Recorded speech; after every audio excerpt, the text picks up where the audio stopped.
जय हिंद दोस्तों। आइए आज हम देखते हैं उत्तर प्रदेश की प्रमुख जनजातियाँ, यानी उत्तर प्रदेश में जितनी भी जनजातियाँ हैं प्रमुख, यानी जो एग्जाम में बार बार रिपीट हुई हैं, चाहे वो पीसीएस का एग्जाम हो, आरओ आरओ का हो, यूपी पुलिस हो, जितने भी यूपी में एग्जाम हुए लगभग 372 मतलब सॉल्व पेपर में जो क्वेश्चन आए थे वो मैंने सारे यहाँ ले लिए। देखिए क्वेश्चन बनाने को तो बन जाएंगे, लेकिन मैंने इसलिए शॉर्ट नोट किया है क्योंकि बोर्ड में इतनी ही जगह रहती है और मुझे बहुत सारी चीज़ें नोट करनी पड़ती है, इसलिए मैंने पहले ही नोट कर लेता हूँ ताकि टाइम कम लगे।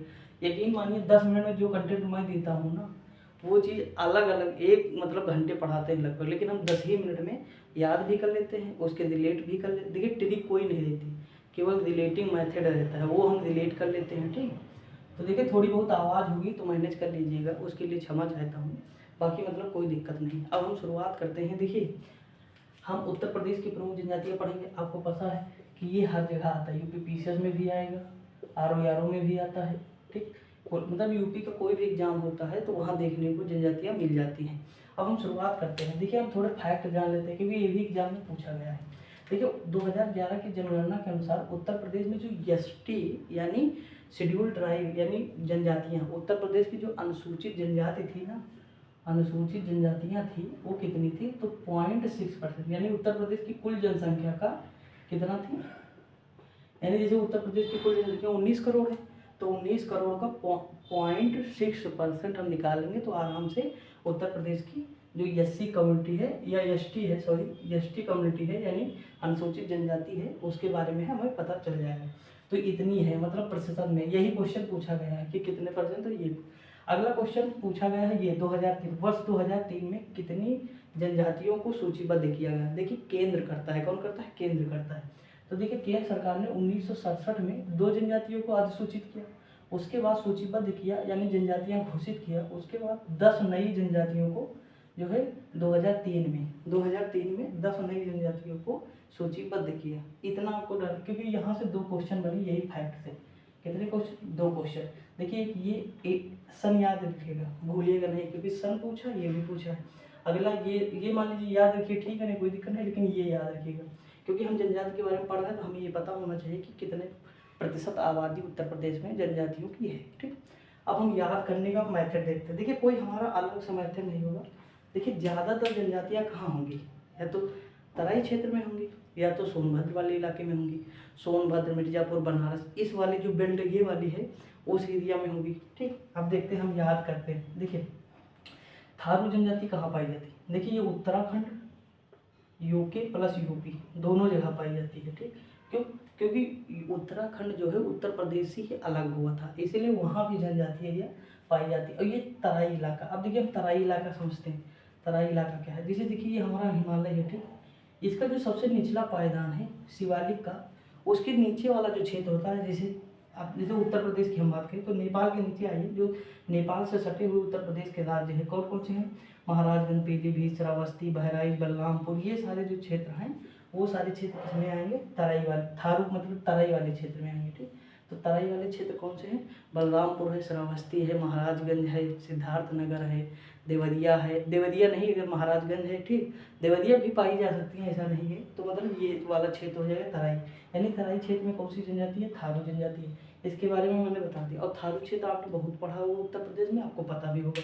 आगे बढ़ते हैं, यानी तराई क्षेत्र। ठीक, और ये दिवाली को शौक के रूप में मनाती है, कॉमन बात, एग्जामिनर अब नहीं पूछता है।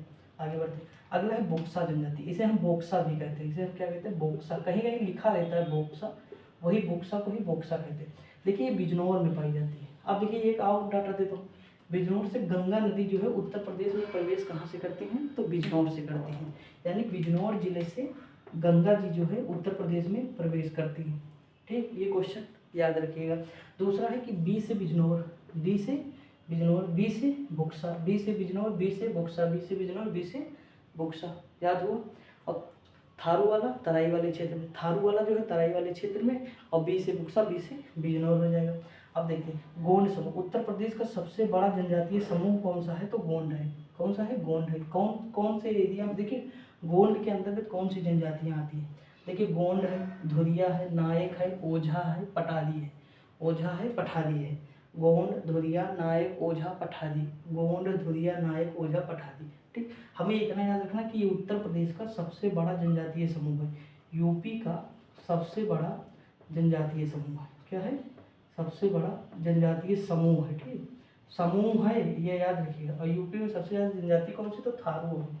अब देखिए, ये तो आप मतलब समझ जाएंगे ये कौन सा इलाका है, यानी इसका क्षेत्र कौन सा है। तो महाराजगंज, सिद्धार्थनगर, गोरखपुर, बस्ती, आजमगढ़, मऊ, बलिया, ये वाला जो क्षेत्र है वही पाया जाता है। ज़्यादातर आपसे मैंने क्या कहा, या तो तराई वाले क्षेत्र में होगी जनजाति, या तो सोनभद्र वाले इलाके में होगी। ठीक, देखिए मच्छर जो है परेशान कर रहा है, ये चीज़ है। तो इतना समझ में आया होगा। आइए आगे बढ़ते हैं। देखिए अगला है खरवार जनजाति। कौन सी जनजाति? खरवार।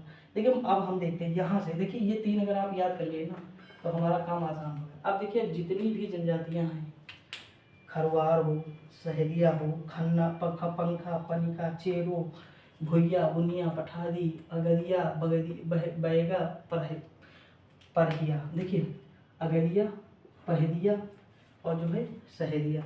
एग्जामिनर बहुत कंफ्यूज करता है, आज हम ये कंफ्यूजन दूर ही कर देते हैं। ठीक, अब देखिए आप स्क्रीनशॉट ले लीजिए क्योंकि हमें ऊपर का इरेज करना पड़ेगा। आई होप ले लिए होंगे। अब देखिए हम जो है इसे ऊपर का साफ कर दे रहे हैं। दोस्तों वीडियो बनाने में बहुत मेहनत लगती है, इसे शेयर जरूर कर दिया करिए।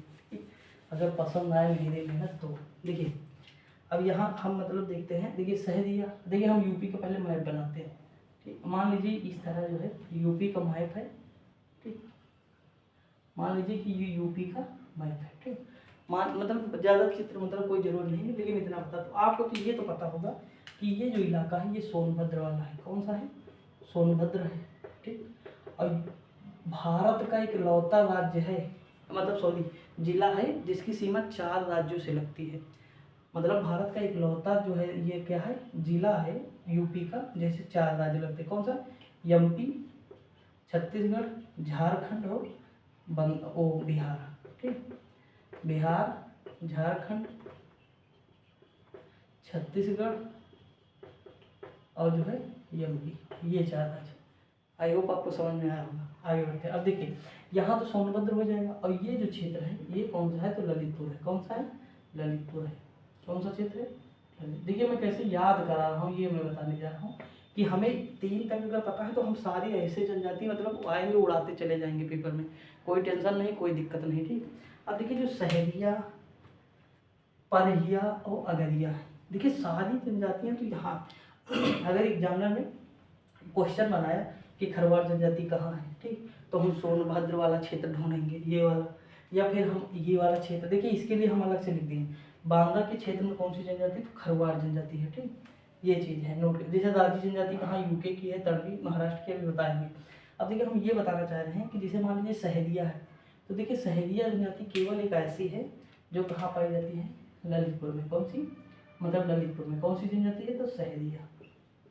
सहेलिया। देखिए सारी तो जनजातियाँ यहाँ पाई जाती थी, केवल ये जनजाति यहाँ पाई जाती है। तो अगर हमें ये जनजाति याद हो जाए, कौन सी? सहेलिया। और एक जनजाति यहाँ पे है बुक्सा, यानी बिजनौर में कौन सी है? बुक्सा है। कौन सी है? बुक्सा। कौन सी जनजाति है? बुक्सा। तो हमारा काम आसान हो जाए। देखिए एक जनजाति ये, एक ही, बाकी क्या होगी? तराई क्षेत्र में या तो जनजाति हमें लगाना होगा। ठीक है, तराई क्षेत्र में, या तो हमें ये वाला बेल्ट में लगाना होगा। और 1-2 जनजाति यहाँ बांदा वाले क्षेत्र में है, तो मैंने लिख ही दिया कि बांदा में खरवार पाई जाती है, एग्जाम में पूछा है, नोट कर दिया। ठीक, अब देखिए मतलब ऐसे मैप बनाइएगा, यहाँ तराई लिख लीजिएगा। तराई वाली हमें नहीं याद करनी है जनजातियाँ, तराई वाली हमें नहीं याद करनी, केवल समझना है, नोट करना है। सोनभद्र वाली भी नहीं याद करनी है, समझना है, नोट करना है। हमें ये 2 भूलना नहीं है, मतलब ये 2। देखिए सबसे अलग ये हुआ ना, मतलब सहेलिया, यानी जितने भी दिया वाले हैं, हिया, लिया, पगड़िया, ये सब हैं, ये सारे तो यहाँ थे, लेकिन ये कहाँ? यहाँ आ गए। अब देखिए हम इसे कैसे याद करेंगे। देखिए सब लोग साथ में रह रहे थे, ये भी, तो इसने कहा कि मैंने तुम्हारे साथ रह के बहुत कुछ सह लिया। सह लिया। अब देखिए सह लिया, सह लिया। ठीक, अब मैं सबसे अलग जा रहा हूँ, यानी मैं सबसे अलग जा रही हूँ, तो कौन सा क्षेत्र होगा? ये वाला क्षेत्र होगा, यानी सबसे अलग है। तो सहेलिया से होगा सहेलिया, सहेलिया से सहेलिया, तो सबसे अलग है क्योंकि उसने क्या किया? सह लिया, तो सबसे अलग यानी ललितपुर हो जाएगा, बाकी जनजातियाँ यहाँ हो जाएंगी। अब देखिए ये चीज़ अगर समझ में आ गया होगा ना, तो जनजातियों का खेल खत्म। मैंने केवल और केवल 2 चीज़ याद की हैं, एक बुक्सा बिजनौर की है और एक सहेलिया। यानी सहेलिया हम बहुत बार भूलते हैं, तो हम ऐसे अगर एग्जामिनर आता है कंफ्यूज करता रहता है, सहेलिया, अगरिया, पगड़िया, तो ये सारी चीज़ें कन्फ्यूज करता। तो हम क्या किए हैं कि सहेलियाँ, यानी हम सहेलियाँ हम सबसे अलग चल रहे हैं। जैसे कोई चीज़ बहुत एक सीमा तक हो जाती है तो मैंने ऐसे ही रिलेट कर लिया कि सहेलियाँ यानी अब हम सबसे अलग चल रहे हैं। तो सबसे अलग है ललितपुर, यानी लटका है यूपी में छोटा सा, और यहीं पे हमने सहेलियाँ, तो यानी हम यहाँ पे रहेंगे, बाकी सब लोग रहो यहीं पर सोनभद्र में।